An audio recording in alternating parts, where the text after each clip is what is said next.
Okay, guys, well, it's been a while since I've been with you. So, welcome to RNE's Nursing Made Easy. This is a podcast that's dedicated to making sure that we're simplifying your journey from nursing school. I'm going to be your host. I am a seasoned nurse educator if you haven't already met me. And so today we are going to be talking about an interesting theory that is surrounding everything that we do in nursing, and that includes your Maslow's hierarchy of needs. So whether you are just driving, whether or not you're coming back and you're listening in, you're gearing up or trying to make those connections throughout your nursing program, this is going to be something that motivates all the things that you're going to do with your patients, but also it's going to change the way you look at the nursing care, especially in being introduced from that fundamentals. So I'm just going to give a brief introduction into an individual named Abraham Maslow. He was a psychologist who gave us a pyramid, not like the ones in Egypt, but more like a diagram. So imagine that you have a pyramid that's divided into 5 levels. And at that bottom level, really looks at those deficiency needs. At the top level, those are your growth needs. So let's look from the bottom up, starts with that physiological needs. After physiological needs, you have your safety needs, then you have love and belonging, you have your esteem, and you have self-actualization. So if we start with the physiological needs, these are our bread and butter in nursing, literally. They're the essentials of survival, including your air, water, food, shelter, sleep, and clothing, along with reproduction. As nurses, we're often directly involved in meeting these needs for our patients. So think about the basics of patient care.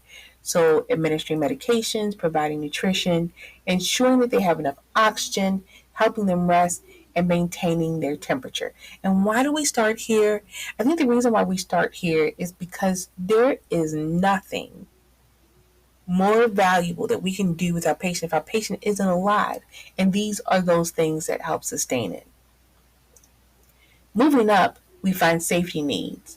Once the physiological needs are met, the concerns for safety take the stage. This isn't just physical safety, but also emotional security, stability, and freedom from fear.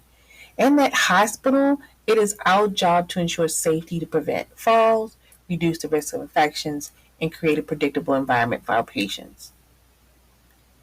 Now, as we ascend this pyramid, we reach what we call love and belonging needs. These are our social needs, that desire for interpersonal relationships. It's about those friendships and intimacy and family. As nurses, we really do make it an aim to foster an environment that respects privacy and dignity.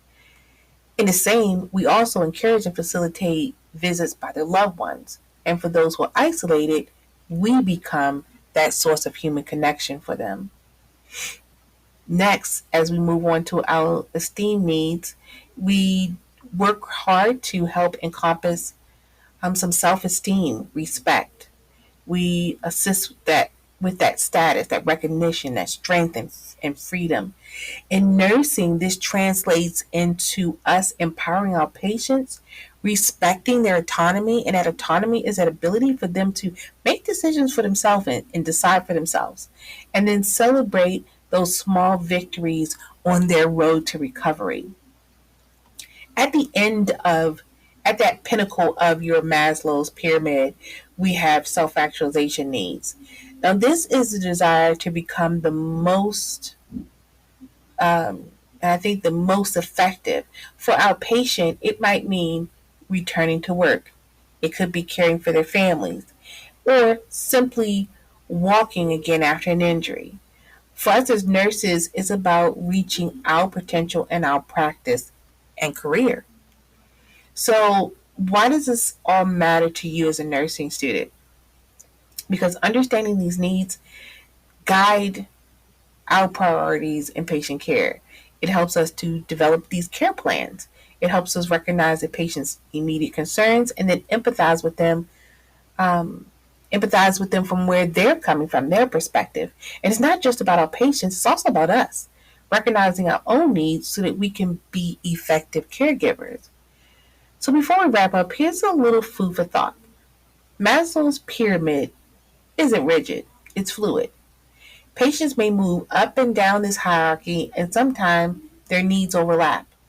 And remember, while Maslow's theory is widely taught, it's not without its critics, and it's not a one size fit all for everything, but it is a starting point in us helping to navigate and understand human behavior and needs.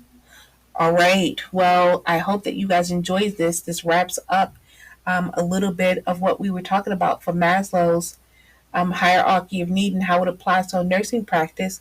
And so, if anything, I want you to stay tuned for my next episode where we'll look at some other different types of complex topics that we will break down. And again, if for some reason at all you can subscribe, make sure that you leave a review. That is helpful. Help me also reach other nursing students. Take care and make sure that you keep making nursing easy. Thank you for listening to RNE's Nursing Made Easy. Be sure to follow us on your favorite podcast platforms to get the latest episodes.